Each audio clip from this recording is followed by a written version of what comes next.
Assalamualaikum warahmatullahi wabarakatuh. Perkenalkan, nama saya Ulan, NIM 1910417051. Saya mahasiswi Universitas Pancabakti Pontianak, Fakultas Ekonomi, Prodi Manajemen. Pada kesempatan ini, saya akan menjawab soal UTS yang diberikan oleh Bapak Adi Mursalid, SSN, selaku dosen pengampu mata kuliah Manajemen Operasi 2. Untuk mempersingkat waktu, saya akan menjawab studi kasus 1, yaitu diketahui masalah penugasan produksi kue perusahaan Cisco yang mana dibantu oleh 4 karyawan, diantaranya Pak Ijo, Pak Ija, Wanto, dan Wanti yang akan diperdayakan dibagi adonan memasak, memotong, membentuk, dan mengemas dengan rincian upah per hari 1.000 sebagai berikut.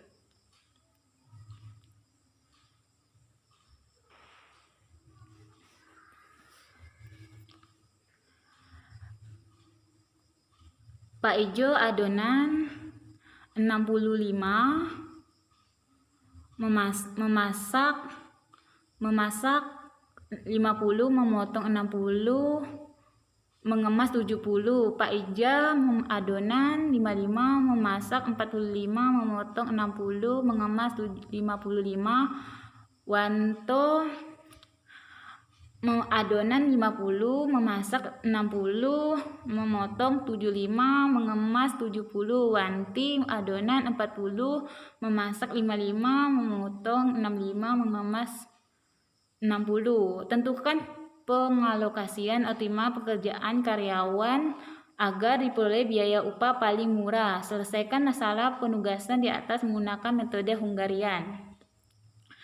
Untuk langkah 1, mencari biaya terkecil untuk setiap baris, kemudian menggunakan untuk mengurangi semua biaya yang ada pada baris yang sama. Dengan langkah ini maka diperoleh Pak Ijo 50, Pak Ijo memasak 50, Pak Ija memasak juga 45, lalu Wanto adonan 50 dan Wanti 40. Kemudian untuk langkah yang kedua, memastikan semua baris dan kolom sudah memiliki nilai 0 dan ternyata kolom 4 dan 5 belum memiliki nilai 0. Dengan demikian, perlu dicari lagi nilai terkecil pada kolom tersebut. Untuk selanjutnya digunakan untuk mengurangi suatu nilai yang ada pada kolom tersebut atau kolom yang sama. Dengan langkah ini maka diperoleh Pak Ijo nilainya dengan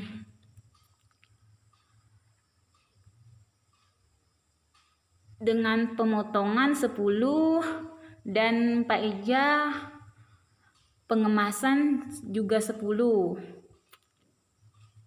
Maka untuk langkah yang ketiga itu memastikan atau mengecek lagi tabel penugasan apakah sudah memiliki nilai 0 semua dengan jumlah sumber daya yang juga tercermin dengan jumlah barisnya. Misalnya jika ditugaskan adalah 4 karyawan, maka harus ditentukan nilai 0 sebanyak 4 buah yang terletak pada baris dan kolom berbeda, sebagai dimulai dari baris yang hanya memiliki satu nilai 0. Langkah ini mengandung arti bahwa setiap karyawan hanya dapat memegang satu peran atau pekerjaan.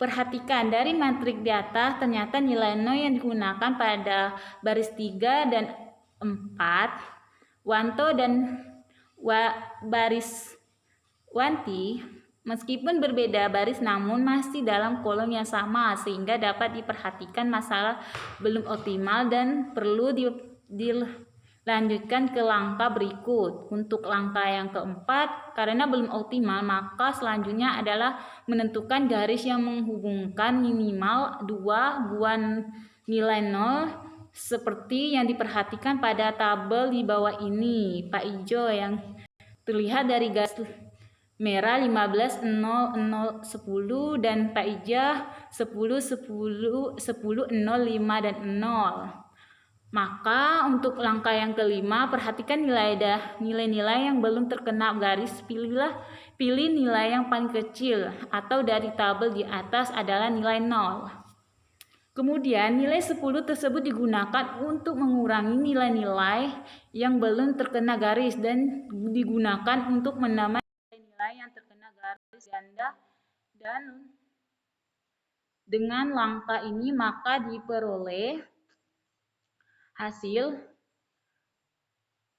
Pak Ijo 25, maka diperoleh Wanto bernilai 0, Pak Ija 0, Pak Ijo pun juga 0, dan Wanti 0.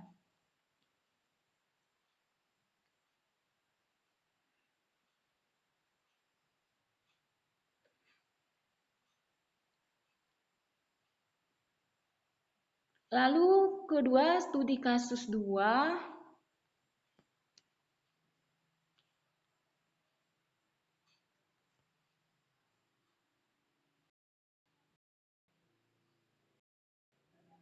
Seorang manajer pemasaran ingin menempatkan 4 orang salesman di 4 daerah pemasaran. Penetapan salesman tersebut didasarkan pada perolehan nilai keuntungan yang diperkirakan akan diperoleh oleh setiap salesman di setiap daerah pemasaran berdasarkan presentasi kerja pada saat ini menggunakan terhadap masing-masing daerah pemasaran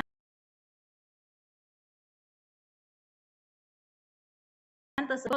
Keuntungan dari salesman di setiap daerah seperti yang terjadi pada penugasan salesman yang harus dibuat oleh sang manajer agar keuntungan tersebut diperoleh maksimal.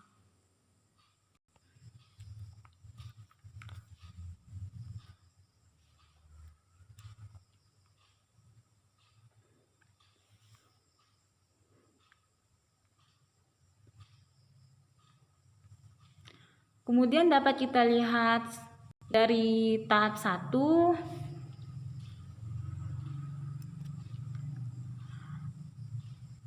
ada salesman 1, salesman 2, salesman 3, salesman 4. Lokasi 1 1000, lokasi 2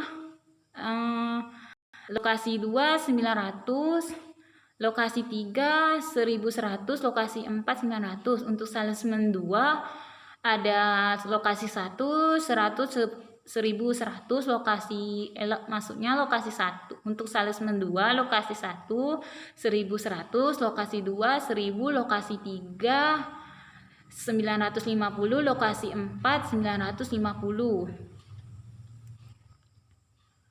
Kemudian untuk salesman 3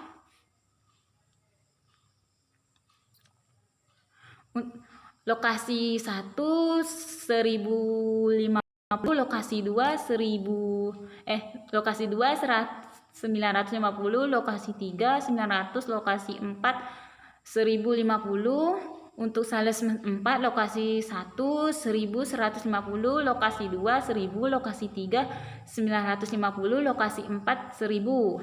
Maka untuk tahap yang kedua yaitu dengan memaksimalkan total keuntungan tabel, total penjualan, kerugian yang dihabiskan oleh seluruh elemen dalam setiap baris dengan elemen setiap dari baris tersebut meminimumkan peluang kehilangan data. Itu dapat kita lihat dari salesman 2, salesman 3, dan salesman 4.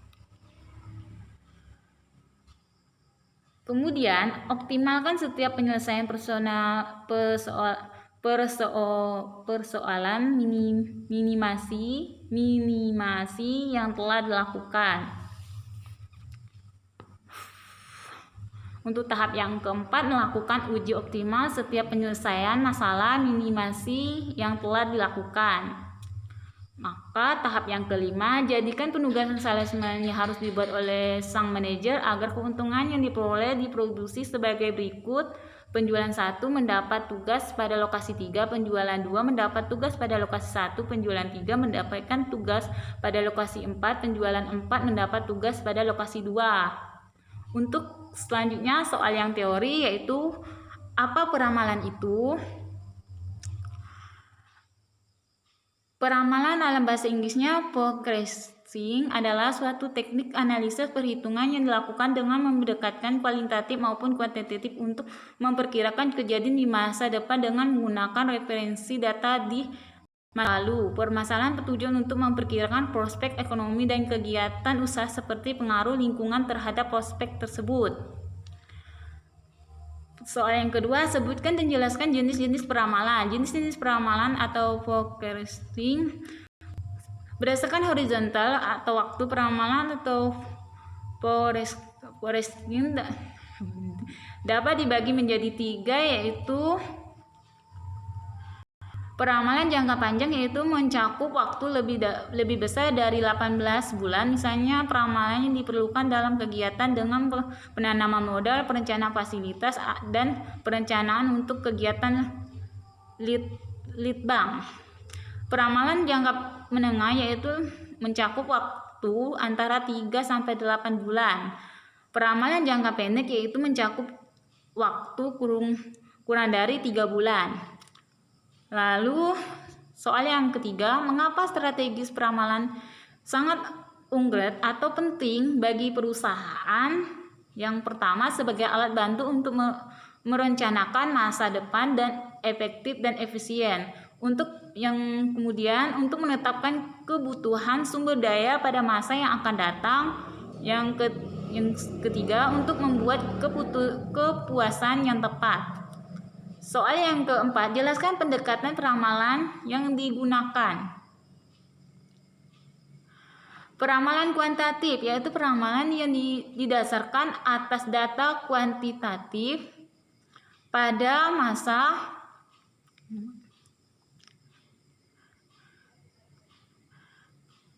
yang lalu. Hasil peramalan yang dibuat sangat tergantung pada orang yang menyusunnya. Hal ini penting karena peramalan tersebut ditentukan berdasarkan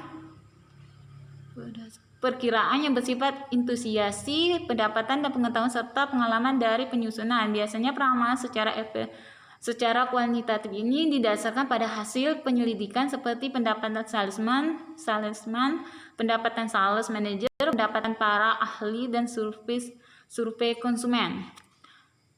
Kemudian peramalan kuantitatif yaitu peramalan didasarkan pada atas data penjualan pada masa lalu. Hasil peramalan yang dibuat sangat tergantung pada metode yang dipergunakan dalam peramalan tersebut. Penggunaan metode yang berbeda akan diperoleh hasil yang berbeda pula. Kemudian soal yang kelima, jelaskan 8 tahap dalam melakukan peramalan. Tahap 1, menentukan penggunaan peramalan tersebut dan tujuan apakah yang ingin dicapai.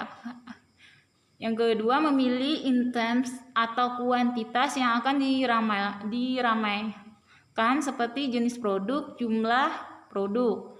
Yang ketiga, menentukan horizon waktu dari peramalan jangka pendek, jangka menengah, dan jangka panjang. Jadi yang keempat, memilih metode peramalan. Yang kelima, mengumpulkan data yang diperlukan untuk membuat ramalan. Yang keenam, menentukan metode peramalan yang tepat. Yang ketujuh, membuat peramalan. Dan yang ke-8, mengimplementasi hasil dari peramalan. Sekian dari jawaban UTS saya. Apabila ada kata yang kurang sopan, saya mohon maaf. Semoga video yang saya buat ini bermanfaat. Terima kasih. Wassalamualaikum warahmatullahi wabarakatuh. Terima kasih.